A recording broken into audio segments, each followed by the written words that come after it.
प्रबुद्ध जी कहते हैं कि उपशमाश्रयम्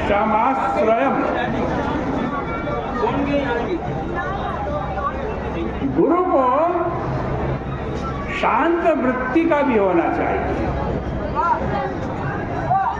उसमें शांति एवं निवृत्ति परायणता भी होनी चाहिए।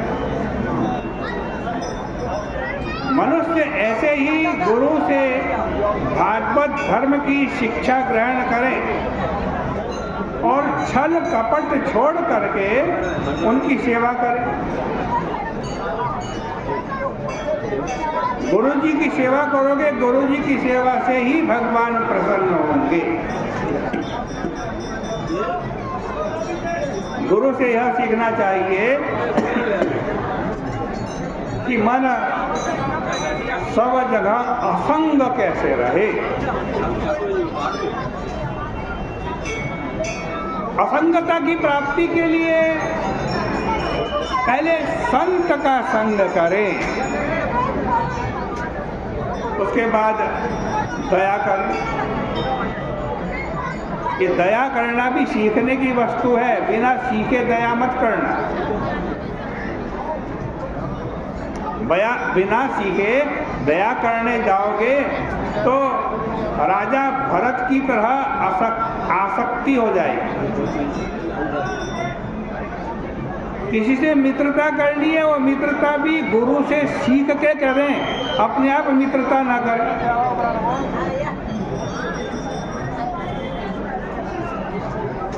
विनय बड़ा अच्छा गुण है, लेकिन विनय भी अपने आप ना करें, विनय भी गुरु से सीख करके करें। ऐसा विनय नहीं होना चाहिए कि कोई डांट डपट करके आपसे गलत काम करवा दे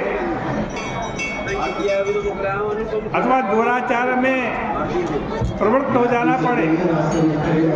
ये तो अच्छे गुण है ना, पवित्रता, तपस्या, तितिक्षा, मौन, स्वाध्याय, आर्जव, ब्रह्मचर्य, अहिंसा और गर्मी सर्दी में सहनशीलता, ये सबके सब गुरु से सीख करके ही करनी चाहिए।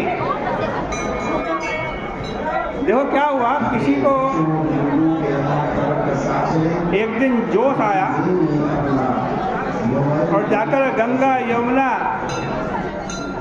या सरयू नदी में बैठ गए।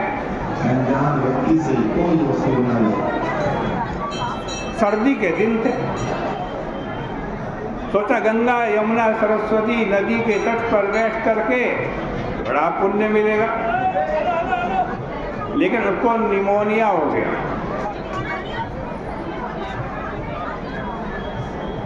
किसी दिन सोचा तपस्या करता हूँ, बड़े बड़े महात्मा लोग तपस्या करते हैं, पंचाग्नि तपस्या। मैं पंचाग्नि नहीं करता, जेठ के महीने में धूप में बैठ जाता। गुरु से सीखा नहीं, अपने आप किया। धूप में बैठ गया तो लू लग गई। ऐसे काम नहीं होता, ये सब चीज भी सीखनी पड़ती है। इसी तरह सब जगह सब में ईश्वर कैसे देखना है, भगवान को कैसे देखना है सब में, ये भी गुरु बताएगा। अपने आप मत देखना शुरू कर देना। आपके घर में जब भगवान चोर बन करके आए ना, अब आप कहोगे तो चोर में भी भगवान है। भैया भगवान आए हैं, चोर में भी भगवान है, लेकिन तब भगवान यही कहने आए हैं कि हमें पुलिस के सुपुर्द कर दो। वे चोर के रूप में आपसे हाथ जुड़वाने नहीं आते हैं। हाथ जुड़वाना होता तो महात्मा बनकर के आए होते।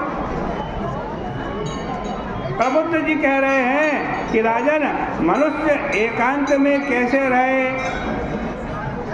केवल्य कैसा होता है, बिना घर के कैसे रहा जाता है, और चीर धारण कैसे होता है, ये सब सीखना पड़ता है भाई, ऐसे नहीं आता।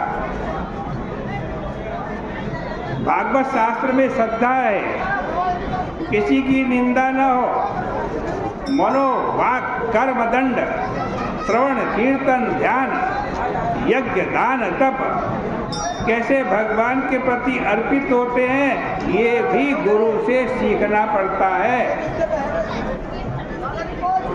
भक्तों का संग कैसे करना है, सबकी सेवा कैसे करनी है, आपस में मिलकर के भगवत चरित्र का गान कैसे करना है, परस्पर किस प्रकार आनंद मनाना है, कैसे तुष्ट होना है, कैसे निवृत्त होना है, ये सब सीखने वाली बात है। गुरु से सीख के करोगे तभी सफल होगे।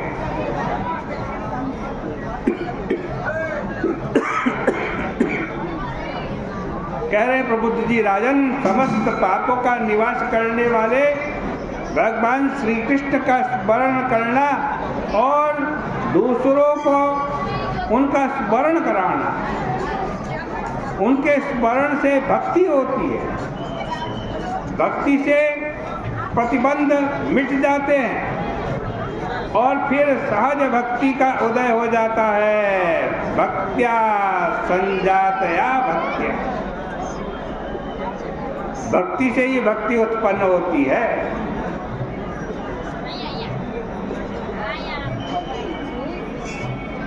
जब आप भगवान की भक्ति करते रहोगे ना, फिर सहज हो जाएगी। सहज माने आपका स्वभाव बन जाएगा भगवान की भक्ति करना। और जब भगवान की भक्ति आ जाती है तो बड़ी विचित्रता होती है। फिर ऐसी भक्ति वाले पुरुष कभी हंसते हैं, कभी रोते हैं, कभी गाते हैं, कभी बजाते हैं और कभी परमानंद को प्राप्त हो जाते हैं। इस प्रकार भक्ति के द्वारा जो नारायण परायण होता है वो माया से पार चला जाता है। इस प्रकार से राजा निमि के यज्ञ के अंदर नव योगेश्वर पधारे हैं और नव योगेश्वरों से राजा निमि प्रश्न कर रहे हैं। आज की चर्चा का यही विराम करते हैं। आगे निमि ने क्या पूछा और उन योगेश्वरों ने क्या बतलाया, इसकी चर्चा कल के प्रक्रम में करेंगे। बोले गंगा मैया की जय।